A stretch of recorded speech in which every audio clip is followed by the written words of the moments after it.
بسم اللہ الرحمن الرحیم۔ آپ کی آمد کا بہت بہت شکریہ۔ میں ظاہر ہے کہ آپ کے سوالات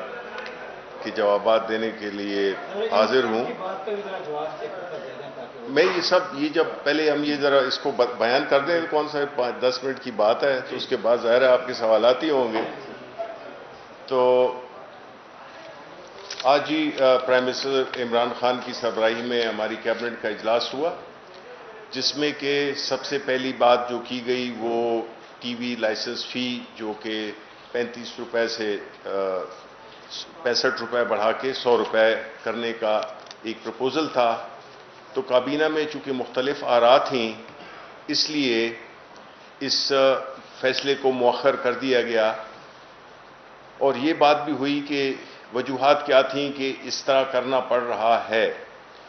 کہ آپ جانتے ہیں کہ پاکستان ٹیلی ویژن ایک بہت ہی ایک عظیم ادارہ تھا، اور اس کی ایک بڑی شاندار تاریخ ہے، جس طرح کہ ہمارے اور کئی ایسے نیشنل ادارے ہیں جن کی شاندار تاریخ ہے، جس میں پی آئی اے ہے،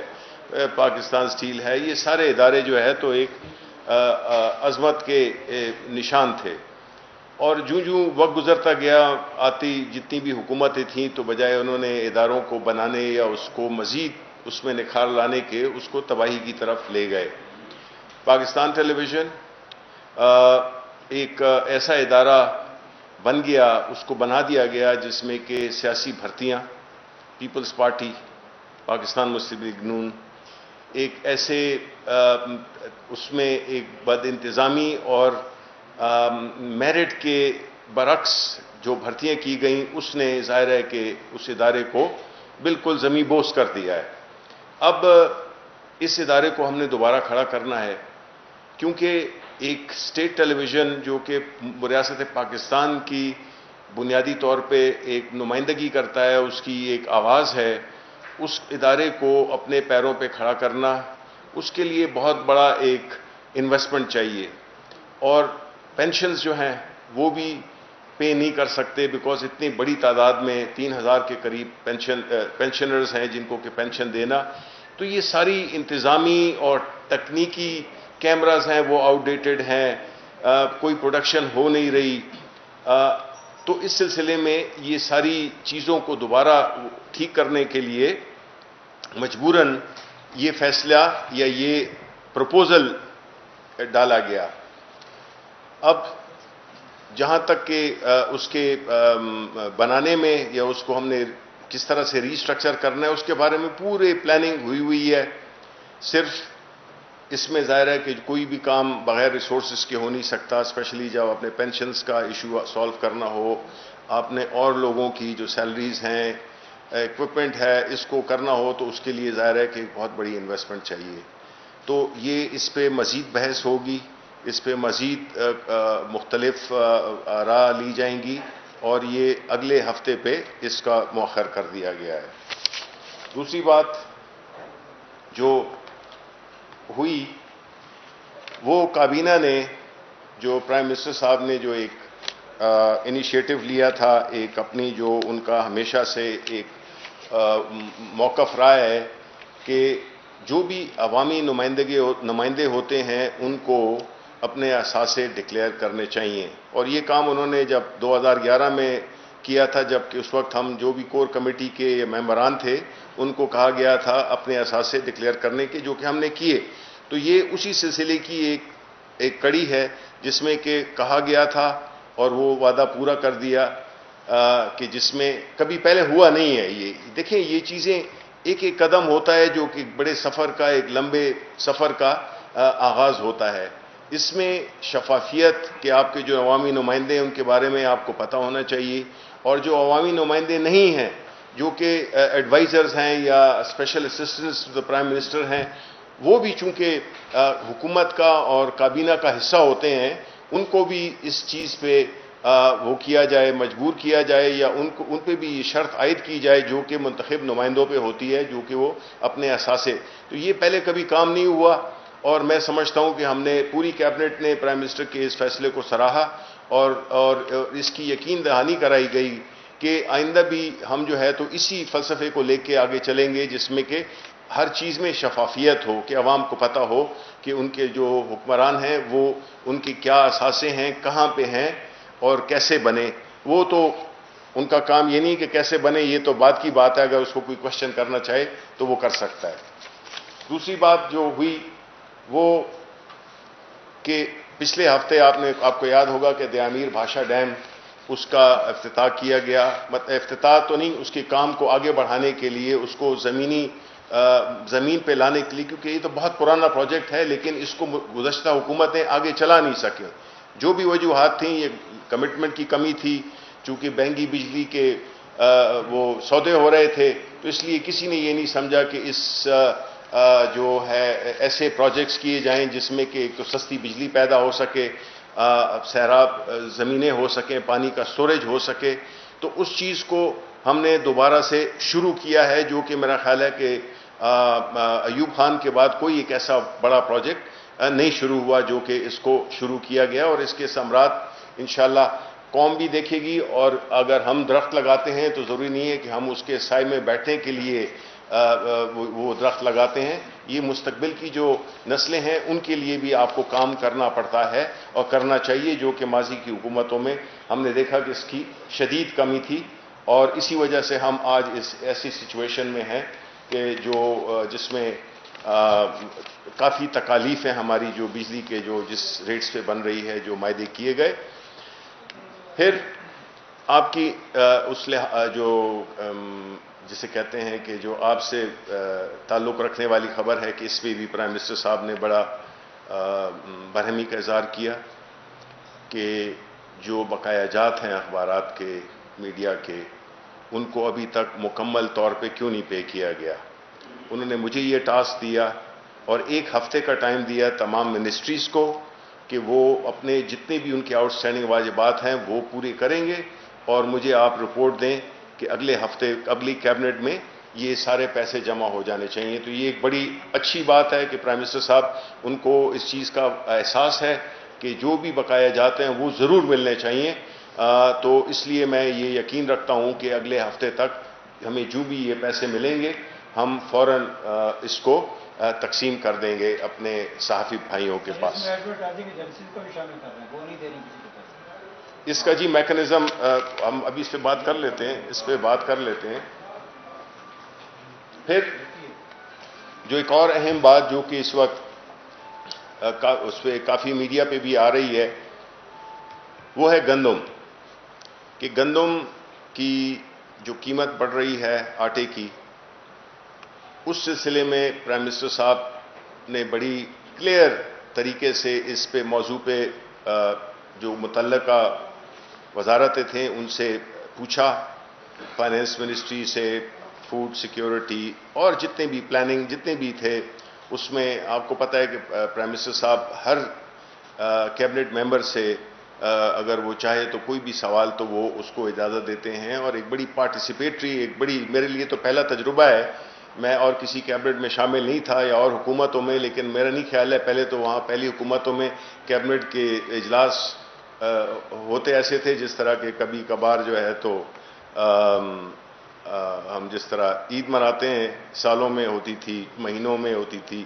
تو چونکہ ہمارا ایک ریگولر وہ ہے تو اس سے ہماری ایک تو سارے منسٹرز پارٹیسپیٹ کرتے ہیں, اپنی سجیشنز دیتے ہیں. تو گندم اور آٹے کے بارے میں ہماری حکومت بہت ہی زیادہ اس کے بارے میں کنسرن ہے کہ آٹے کی قیمت زیادہ نہ ہو, اور جو گندم کی فراہمی ہے وہ بر وقت اور اس کی ترسیل میں کوئی بھی رکاوٹیں نہ ہوں. اس وقت جو ہمارے پاس جو کہ ایسٹیمیٹس تھے کہ جو 1 ملین سے 1.5 ملین ٹن کی جو ہماری کنزمپشن اور ہماری جو پروڈکشن ہے اس میں جو گیپ تھا, اس کے لیے بھی حکومت نے یہ اجازت دی ہے کہ پرائیویٹ لوگ بھی اور حکومتی بھی یہ امپورٹ کر سکتے ہیں اس گیپ کو ختم کرنے کے لیے. اور آلریڈی 3-4 لاکھ ٹن کی وہ ہو بھی چکی ہے, آرڈرز بھی پلیس ہو چکے ہیں, کیونکہ ہم یہ چاہتے ہیں کہ کسی طرح سے بھی کوئی جو وہ لوگ خاص طور پہ جو ذخیرہ اندوزی کر رہے ہیں, دیکھیں یہ ہمارے مذہب میں بھی اور ہمارے دنیا کے عام جو مسلمان ملک نہیں بھی ہیں, یہ اس طرح کی چیزوں کو ذخیرہ اندوزی کرنا سماج کی دشمنی ہے. تو اس میں لوگوں کا بھی فرض بنتا ہے کہ وہ نشاندہی کریں ایسے لوگوں کی جو اس کی ذخیرہ اندوزی کے مرتکب پائے جائیں۔ اس سلسلے میں سندھ حکومت سے بھی ریکویسٹ کی گئی کہ جو ان کو بھی جو امپورٹ کے لیے امپورٹ ہوتے ہوئے آئے گی تو اس پہ وہ جو راستے میں وہ جو ₹1.25 ٹن کا جو وہ لگاتے ہیں ٹیکس لگاتے ہیں، ایکسائز ڈیوٹی جو لگاتے ہیں، اس کو بھی ان سے ریکویسٹ کی گئی ہے کہ وہ اس کی چھوٹ دیں، کیونکہ مقصد اس وقت جو ہے تو صرف وہ نہیں کرنا ہے، عوام کو سہولت دینی ہے۔ تو یہ انکریج کیا گیا ہے پرائیویٹ پارٹیز کو بھی کہ اگر ان کو بھی اس کی امپورٹ میں کوئی بھی مراعات دی جانی چاہیے وہ بھی دینی چاہیے، کیونکہ بعض اوقات یہ بھی ہوتا ہے کہ باہر کے ملکوں میں قیمت مہنگی ہوتی ہے پاکستان میں کے مقابلے میں، تو ہمیں وہ بیلنس کریٹ کرنے کے لیے اگر کوئی مراعات دینی پڑے تو اس سے بھی ہم دریغ نہیں کریں گے، اور اس کو ہماری پوری ہر لیول پہ یہ کوشش ہوگی کہ جو خیبر پختونخوا ہے وہاں پہ اسمگلنگ کو بھی روکا جائے، اور جو پنجاب ہے، سندھ ہے، یہ سب جو ہے نا یہ ایک ہی ملک ہے، اور اس میں جو سپلائی اینڈ ڈیمانڈ ہے اس میں کوئی بھی ہمیں گیپ نظر نہیں آنا چاہیے۔ اس کے علاوہ جو ایجنڈے کی بات ہوئی تو اس میں جو ایجنڈا تھا وہ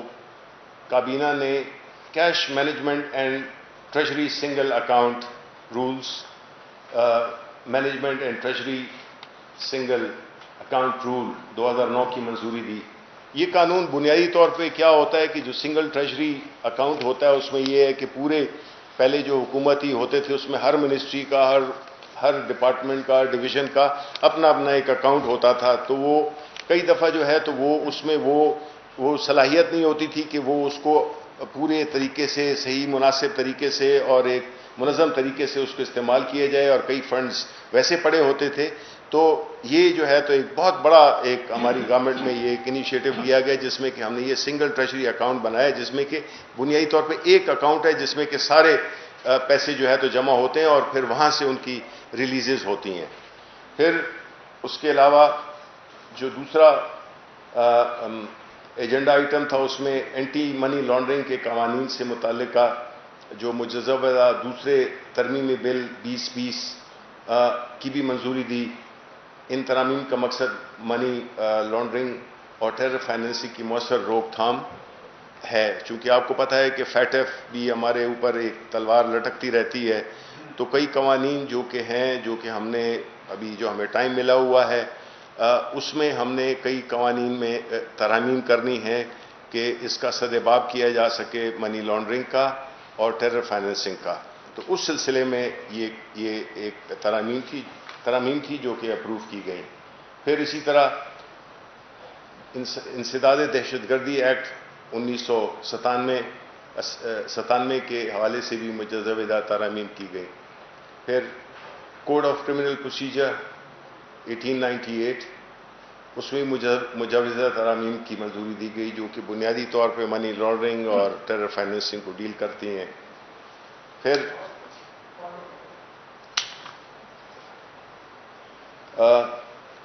قدرتی آفات اور دیگر ایمرجنسی کی صورتحال میں قومی سطح پر وفاقی صوبائی حکومتوں اور اداروں کے درمیان کوارڈینیشن کو منظم بنانے کے لیے national health emergency response act 2020 کے مجوزے کی منظوری بھی دی گئی۔ یہ بنیادی طور پہ جو ہم نے دیکھا ہے کہ جو کووڈ کے سلسلے میں چونکہ ہیلتھ ایک صوبائی سبجیکٹ ہے اور کئی ایسے ہیں کچھ جو صوبائی سبجیکٹس ہیں، تو اس میں کورونا وائرس کے سلسلے میں ہم نے یہی دیکھا کہ یہ تو NCOC اگر نہ ہوتی تو بڑا مشکل ہوتا کوارڈینیٹ کرنا یہ سارے اداروں کو، لاجسٹکس کو، اور شاید یہی وجہ ہے کہ ہم نے اتنی کامیابی کے ساتھ اس موذی وبا سے ہم نے بڑی اچھے طریقے سے وقت ثابت کر رہا ہے، دنیا کہہ رہی ہے، ہم خود بھی دیکھ رہے ہیں کہ ماشاءاللہ اللہ تعالیٰ کے فضل سے اور پرائم منسٹر عمران خان کی جو ایک حکمت عملی تھی جس پہ کہ ان کو بڑی کرٹیسزم ہوا، بڑے ان پہ پریشرز آئے، لیکن وہ ثابت قدم رہے اور وہ پالیسی کارگر ثابت ہوئی جو کہ بنیادی اس کا جو ستون تھے وہ یہی تھے کہ ہم نے زندگی بھی بچانی ہے اور ہم نے کاروبار بھی چلانا ہے۔ تو اللہ کا بڑا بڑا رحم ہے، لیکن ساتھ میں کہتا چلوں کہ عید الاضحیٰ آ رہی ہے اور اس میں ہمیں پھر بہت احتیاط کرنی پڑے گی، بیکاز پچھلی دفعہ بھی اگر اس سے بھی ہماری کم نقصان ہوتا اگر ہم گزشتہ عید پہ اگر احتیاط کرتے، اگر احتیاط کرتے تو ہمارے فگرز اس سے بھی بہت زیادہ کم ہوتے. تو اب ریکویسٹ یہ ہے کہ جب آسانی بہتری کی طرف چیزیں جا رہی ہیں تو ہم دوبارہ اس کو میں بگاڑ نہ لائیں، اور وہ عید کے اس میں ہم پوری کوشش کریں کہ اپنے گھروں پہ ہی منائیں، اور ہر وہ تدابیر اختیار کریں جو کہ اس وائرس کو پھیلنے میں وہ نہ دیں، نقصان نہ دیں. اس کے بعد جو وفاقی دارالحکومت کی حدود میں واقعہ وقف املاک کے بہتر انتظام نگرانی کے لیے وفاقی کابینہ نے اسلام آباد کیپٹل ٹیریٹری وقف پراپرٹیز ایکٹ 2020 کی منظوری بھی دی. اور تعمیرات کے شعبے میں یہ ایک بہت ہی ایک اہم، میں پچھلی پریس کانفرنس میں بھی کہا تھا کہ یہ ایک ایسا انیشیٹو ہے، یہ ایک ایسا پروگرام ہے جس میں کہ میں یہ سمجھتا ہوں کہ یہ اس ملک میں ایک پوری تاریخ بدل دے گا. دیکھیں گزشتہ حکومتوں میں روٹی کپڑا مکان کی باتیں تو کسی اور لوگوں نے کی جو کہ صرف نعرے کی حد تک رہا. عمران خان روٹی کپڑا مکان میں اپنے احساس پروگرام کے ذریعے اس کا وہ ایڈریس کیا، اور پھر اسی طرح جو ہے تو مکان کی صورت میں جس میں کہ ہر غریب متوسط طبقے کے لوگ یہ اپنی ان کی جو زندگی کا ایک خواب ہوتا ہے کہ اپنا گھر لے سکیں، اس کے لیے جو دی گئیں کنسیشنز دی گئیں، جو فیسلٹیز دی گئی ہیں فائنینسنگ کی، اور یہ ساری پوری جو مارگیج انڈسٹری ہے اس کو فارملائز کرنے کے لیے جو وہ کیے ہیں، سٹیپس لیے ہیں، جو اقدام کیے گئے ہیں، وہ اس ملک میں جو ہے تو گھر خریدنا ایک بہت ہی پاسبل. اور دوسری بات میں آپ کو یہ بتاؤں، کبھی اس پہ غور کریں آپ کہ اس مقصد کا کیا ہے کہ جب اور ملکوں میں چاہے وہ انڈیا ہو یا باہر کے ملکوں میں 80 سے 90% مارگیج مارکیٹ کے ذریعے وہ گھر خریدتے ہیں. ہر ایک جو ہے نا وہ لاکھ روپے کا یا کروڑ روپے کا گھر ہو تو کروڑ روپے وہ نہیں خرچ کرتا، اس کے پاس یہ 80% یا 70% فائنینسنگ کی سہولت ہوتی ہے. تو جب وہ اس کے پاس ہوں بھی یہ 1 کروڑ روپے ہو بھی تو وہ اپنے 30 لاکھ روپے جیسے کہ وہ گھر میں اپنا اس میں حصہ ڈالے گا، اور 70% جو ہے یا 70 لاکھ کی اس کو فیسلٹی ملے گی لون کی، اور وہ باقی جو پیسے ہیں 70 لاکھ روپے وہ اپنے کاروبار میں بھی لگا سکتا ہے. ہمیں تو اب آج کل تو یہاں پہ یہی ہوتا ہے نا، اگر آپ کا 20 لاکھ روپے کا گھر خریدنا ہے تو جی آپ کو 20 لاکھ روپے ہی دینے ہوں گے، تو آپ کی جتنی جمع پونجی ہے اس میں خرچ ہو جاتی ہے. تو اس سے ایک بہت بڑا ایک انقلاب آئے گا اس کنسٹرکشن انڈسٹری میں بھی، اور یہ جو گھروں کی اونرشپ ہے اس میں بھی بڑی تعداد بڑھے گی. تو اس میں کافی ہم نے وہ کر دیے ہیں، اور انشاءاللہ اس میں ہم اب اشتہار بھی چلائیں گے کہ عید کے بعد جو ہے تو اپنے بھرپور طریقے سے اس جو حکومت کا جو کہ اقدام ہے اس کو اسپیشلی گھروں کے اس میں اپنا پورا وہ اس سے فائدہ اٹھائیں. اور یہ ویسے بھی چونکہ اس کی جو لمٹ ہے جہاں تک کہ سورس آف فنڈز کا تعلق ہے تو وہ 31 دسمبر تک ہے، تو اس سے پہلے جو بھی لوگ ہیں وہ میری آپ کے وساطت سے درخواست ہوگی کہ وہ اس کو وہ کریں. اور جو ہم نے دیکھا بھی ہے کہ جو اسلام آباد کی جو آکشن ہوئی ہے اس میں بڑی گرمجوشی پائی گئی ہے، اور ہماری توقع سے زیادہ اس میں وہ ہوا ہے، لوگوں نے بڈ کیا ہے. اور پھر آخر میں احساس ایمرجنسی پروگرام کا رپورٹ پیش کی گئی جس میں کہ پوری تفصیل دی گئی، اور پوری کابینہ نے، پرائم منسٹر صاحب نے منسٹری کو، ڈاکٹر ثانیہ نشتر کو، ان کی ٹیم کو مبارکباد دی کہ جس احسن طریقے سے بغیر اتنا بڑا اماؤنٹ جو کہ اتنے احسن طریقے سے تقسیم ہوا، جس میں کہ یہ بات کسی نے، ہمارے جو سیاسی مخالفین ہیں انہوں نے بھی اس کی شفافیت پہ کوئی اعتراض نہیں کیا. ایک دلچسپ بات جو میں آپ کو آخر میں بتانا چاہتا ہوں اسی احساس پروگرام کے اس سے، کہ ہمارے کیبنٹ میں کچھ کولیگز نے، ہمارے کچھ رفقائے کار نے یہ کہا کہ جی یہ پروگرام تو بڑے احسن طریقے سے ہوا اور اس میں بڑے پیسے بھی تقسیم کیے گئے، لیکن اس سے ہمیں کوئی سیاسی فائدہ نہیں ہوا. تو پرائم منسٹر صاحب کا جواب سننے والا ہے. پرائم منسٹر صاحب نے کہا کہ دیکھیں، ہر کام آدمی سیاست کے لیے نہیں کرتا، کچھ کام آدمی اللہ کی رضا کے لیے کرتا ہے، اس کے بندوں کے لیے کرتا ہے، اور اس کو سیاست کی نظر سے نہ دیکھیں آپ. اس سے ظاہر ہوتا ہے کہ عمران خان کس طرح کا سوچتا ہے کہ وہ یہ کہہ رہے ہیں کہ ہم نے تو اس کو ایک عبادت کے طور پہ کیا ہے، کہ اللہ کو اگر خوش کرنا ہے تو اس کے بندوں کو خوش کرو، اور اس سب سے وہ جو کہ اس چیز کو کہ مستحق ہوں، جو کہ غریب ہوں، جو کہ معاشی طور پہ کمزور ہوں. تو یہ ہے عمران خان کی سوچ. اور وہ تو ہم نے پہلے بھی دیکھا کہ چاہے وہ یونیورسٹی کی صورت میں ہو یا کینسر ہاسپٹل کی صورت میں ہو، جہاں پہ کہ 70% لوگوں کا مفت علاج ہوتا ہے. تو یہ اس کا جواب تھا جس کو سن کر پوری کابینہ آپ سوچ سکتے ہیں کہ کیا ان کا ریئیکشن ہوگا اور کیا ان کے دلوں سے گزری ہوگی. تو یہ اس کا ہائی پوائنٹ میرے نزدیک آج کی کابینہ کا یہ تھا، جس میں کہ پرائم منسٹر عمران خان نے یہ بات کہی کہ آپ اللہ کے بندوں کے لیے کریں، آپ سیاست کے لیے نہیں کریں. وہ سارے اللہ کے بندے ہیں، سیاست ہم اور چیزوں میں کریں گے، اور اگر ایسا ہوگا تو اللہ تعالیٰ برکت بھی ڈالے گا اور اللہ تعالیٰ ہم پہ اپنا رحم بھی کرے گا. تو بہت بہت شکریہ. یہ میں آخر میں یہ کچھ وہ ہیں ہمارے مجھے دیا گیا تھا APRNS کے جو وہ ہیں ان کے بھائی کا انتقال ہو گیا ہے، میں پڑھ دیتا ہوں. جی، وہ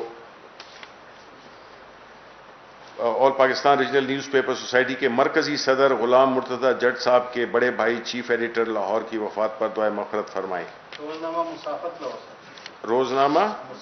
مسافت لاہور. ٹھیک ہے جی.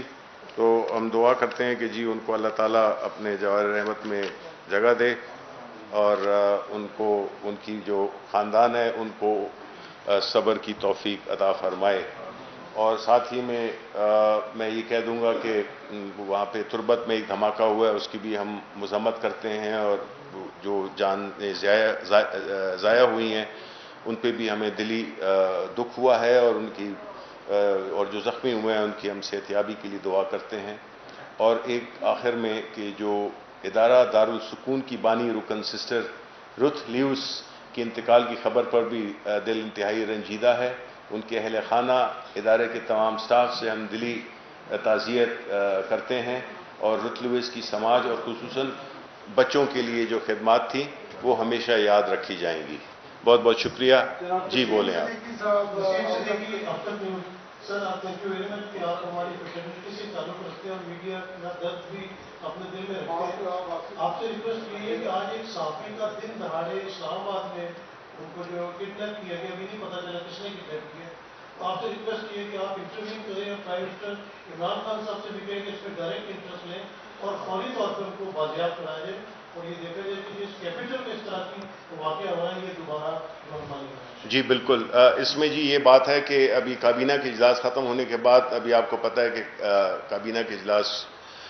1 گھنٹہ ڈیڑھ پہلے ختم ہوا، تو مجھے یہ خبر ملی. میں نے اسی وقت جو انٹیریئر منسٹر ہیں اعجاز شاہ صاحب، ان کو میں نے فون کیا. وہ راستے میں تھے، ان کے بھائی میرا خیال ہے کہ کافی سیریس کنڈیشن میں ہیں، تو وہ اسپتال کی طرف جا رہے تھے. لیکن میں آپ کو اتنا یقین دلاتا ہوں، مجھے اس کی پوری تفصیلات کا بھی علم نہیں ہے، لیکن یہ تو طے ہے کہ ان کو اغوا کیا گیا ہے. ہم پوری کوشش کریں گے کہ آج جلد ہی جلد کم از کم ہمیں پتہ چل جائے کہ وہ کہاں پہ ہیں اور کیا کیا تدابیر اختیار کی جائیں جس سے کہ ان کو وہ کیا جائے، ریکور کیا جا سکے. ظاہر ہے کہ یہ حکومت کا فرض ہے اور حکومت اپنا فرض پوری طرح سے ادا کرے گی. جی سید صاحب جی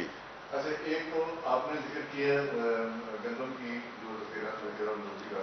پہلے تو یہ صرف بتا دیں کہ یہ لوگ کیوں نہیں پکڑے جاتے، یہ ایجنسیز کا کیا مطلب اس میں رول کی کیا کمزوری ہے. دوسرا یہ کہ کسی دفعہ بھی کیبنٹ میں کراچی کی لوڈ شیڈنگ کے حوالے سے مطلب بات ہوئی، پرائم منسٹر نے اس کا نوٹس لیا، مگر وہ کراچی کی لوڈ شیڈنگ بجائے کم ہونے کے غیر اعلانیہ لوڈ شیڈنگ شروع ہو گئی. اور تیسرا آپ نے کہا ہے کہ یہ اس سے عید سے پہلے یہ جس طرح آپ نے پیمنٹ وغیرہ کا ذکر کیا ہے، تو آپ کو شاید یاد ہوگا پچھلی عید بھی مطلب اس طرح پیمنٹ کے تھا، مگر ایجنسی اور ان لوگوں نے جو ہے وہ بالکل کوآپریٹ نہیں کیا. تو اس دفعہ یہ انشور کر دیتا کہ عید پہ لوگوں کی طرح. دیکھیں، ہماری تو پوری کوشش ہوتی ہے کہ ہمارے جو صحافی بھائی ہیں جو میرے سامنے بیٹھے ہوئے ہیں، جو آپ کے باہر ہیں، وہ کہ جس طرح میں نے آپ کو پرائم منسٹر صاحب کا بتا دیا ہے کہ وہ کس دل سے سوچتے ہیں، وہ بجائے وہ مالکان کے وہ زیادہ آپ کا سوچتے ہیں. ٹھیک ہے، کیونکہ ہماری پہلی اس میں بھی یہی کوشش تھی کہ جی اور ہم نے باقاعدہ ایفیڈیوٹ بھی لیے اور ہماری کوشش تھی کہ یہ جو ہے تو جو تنخواہیں ہیں وہ پے کی جائیں، لیکن وہ مجھے نہیں پتا بیکاز جو ابھی تک مجھے اس کا کوئی فیڈ بیک ملا نہیں ہے. اتنا مجھے یقین ہے کہ سب کو نہیں ملی ہیں تنخواہیں، لیکن جہاں پہ جو ادارے جن کو کہ پیسے دے دیے گئے ہیں، جو میری خبر ہے وہ یہ ہے کہ جو الیکٹرانک میڈیا ہے اس میں تو ساروں کو پیمنٹ کر دی گئی ہے. اب وہ پی آئی او صاحبہ ہیں نہیں، ان کو ہونا چاہیے تھا لیکن کہ وہ مجھے بھی بتا دیتی، لیکن جو میری خبر ہے وہ یہی ہے کہ جو الیکٹرانک میڈیا اور جو پرنٹ میڈیا ہے اس کا بھی ہم انشاءاللہ جس طرح کہا ہے کہ یہ ہاتھ کھڑے کر گئی ہے کہ 3 اپریل سے پہلے کہ وہ ایجنسیز کریں کہ ہم نہیں دیں گے اور گورنمنٹ سے لے چکے ہیں. گورنمنٹ سے لے چکے ہیں. اب دیکھیں یہ تو اس کے بارے میں بھی ہمیں سوچنا پڑے گا کہ کیا ایسا طریقہ کار اختیار کیا جائے جس میں کہ جو اصل لوگ ہیں، جس میں کہ جو کہ سیلریز ہیں، اس کا کوئی اب طریقہ کار ویسے عام طور پہ ہم بنا رہے ہیں ایک ایسا پورا سسٹم، کیونکہ اس میں بڑی کمپلیکیشنز بھی ہیں، لیکن ہماری کوشش یہی ہے کہ ایسا کوئی طریقہ کار اختیار کیا جائے کہ جس میں کہ یہ ان کے اس پہ ہمیں نہ چھوڑیں، ان کی مرضی پہ ہم نہ چھوڑیں کہ وہ ان کا دل چاہے تو وہ دے دیں یا دل نہ چاہے تو نہ دیں. تو ایک ایسا میکانزم اور باقاعدہ ایک قانونی طریقہ ہم بنا رہے ہیں جس میں کہ کم از کم یہ چیزیں نہ ہوں اور جو امپلائیز ہیں ان کو ان کی تنخواہیں مل سکیں. جی دیکھیں، لوڈ شیڈنگ کا جہاں تک تعلق ہے اس میں جو کراچی الیکٹرک کا وہ وزارت توانائی اس کی مختلف اوقات میں اس کی ایکسپلینیشن دے چکی ہے. اس کا جو کراچی الیکٹرک ہے اس کے مسائل ظاہر ہے کافی پیچیدہ ہیں، اس میں مینجمنٹ کے بھی ایشو ہیں، اور ابھی تو اس وقت آپ کو پتہ ہے کہ وہ تو ابراج رو کے پاس ہے بھی نہیں، اس کو تو لیکویڈیٹرز ہینڈل کر رہے ہیں. تو ہماری تو کوشش یہی ہے کہ جو لوڈ شیڈنگ ہے یہ ختم ہو. فرنس آئل ہے اس کی وہ بھی پہنچ گیا ہے، تو میں یہ سمجھتا ہوں کہ اگلے 1-2 روز میں یہ سچویشن کافی بہتر ہو جائے گی. جناب شبلی صاحب، عرض یہ ہے کہ موجودہ صورتحال میں حکومت کو پہلے ہی کافی چیلنجز درپیش تھے. کورونا کی وجہ سے 100 نئے قسم کے چیلنجز اس میں مزید شامل ہو گئے. 100 مختلف شکلیں ہیں جن کی. تو ان سے مقابلہ کرنے کے لیے آپ جہاں اصلاحات لا رہے ہیں، احتساب کا عمل قابل تحسین ہے، وہاں ضرورت ہے کہ فوری طور پہ معاشی اصلاحات اور ایمنسٹی بل لایا جائے اور اس کو فی الفور اسمبلی سے پاس کرایا جائے، کیونکہ اس وقت معاشی ریلیف کی بہت شدید ضرورت ہے. یہ بیک بون ہے. تو باقی دیگر جیسے آپ اور کاموں میں دلچسپی لے رہی ہے آپ کی حکومت، وہ قابل تحسین عمل ہے. احتساب کا عمل بھی بہت اچھا ہے، ترقیاتی عمل جو ہے وہ بھی جاری ہے، لیکن اس کے ساتھ ساتھ معاشی اصلاحات اشد ضروری ہے. بالکل، ورنہ یہ باقی چیزیں بے سود رہیں گی. نہیں درست کہا آپ نے. دیکھیں میں یہ ضرور کہتا چلوں کہ جو کورونا کی وجہ سے، آپ نے درست کہا، کورونا کی وجہ سے جو مسائل پیدا ہوئے ہیں وہ اس کا کوئی حساب ہی نہیں ہے، لیکن ساتھ ہی ساتھ میں ہم اللہ کے شکر گزار ہیں اور ہم اپنے پرائم منسٹر کے بھی شکر گزار ہیں کہ انہوں نے ہمیں جو ہماری جو رہبری کی وہ بڑے احسن طریقے سے کی، کیونکہ یہ نقصان مزید برے ہو سکتے تھے اگر ہم اپنے ہمسایہ ملک کو، دوسرے ملکوں میں ہم دیکھیں تو وہاں پہ تو بالکل زمین بوس کر دی ہے پورے معاشروں کو، پوری اکانومیز کو. اب جو یہ پرائم منسٹر صاحب کا جو یہ انیشیٹو ہے ہاؤسنگ کا، دیکھیں اکانومی ریوائیو تبھی ہوتی ہے جب اس میں اکنامک ایکٹیویٹی ہو، اور کنسٹرکشن ایک ایسی انڈسٹری ہے جو کہ اپنے ساتھ 50-60 انڈسٹریز کو بھی لاتی ہے، کیپٹل انٹینسو بھی ہے، لیبر انٹینسو بھی ہے. تو یہ اگر پورے ملک کے پیمانے پہ یہ اگر ہو جائے تو اس سے بڑی چیزیں اکانومی کو کک سٹارٹ کرنے کے لیے ہمیشہ ریئل اسٹیٹ کنسٹرکشن نے بہت بڑا رول ادا کیا ہر ملک میں. تو ہم یہ سمجھتے ہیں کہ یہ بھی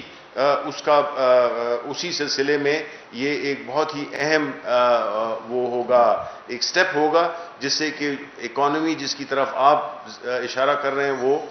ریوائیو بھی ہوگی، اور اس کے ساتھ ساتھ اور بھی جو اصلاحات ہیں وہ ہوں، چاہے وہ ٹیکسز کی مد میں ہوں یا اور کوئی ایسے انسینٹیوز ہوں جس پہ کہ دن رات کام کر رہے ہیں. اور پرائم منسٹر سے وہ بہت زیادہ اس بارے میں وہ رہتے ہیں کہ بنیادی چیز یہ ہے کہ اکانومی فنکشنل ہو. آج بھی انہوں نے ذکر کیا تھا. سوال یہ ہے کہ آپ نے فرمایا کہ پاکستان کے 18 ادارے زمین گوش ہو گئے،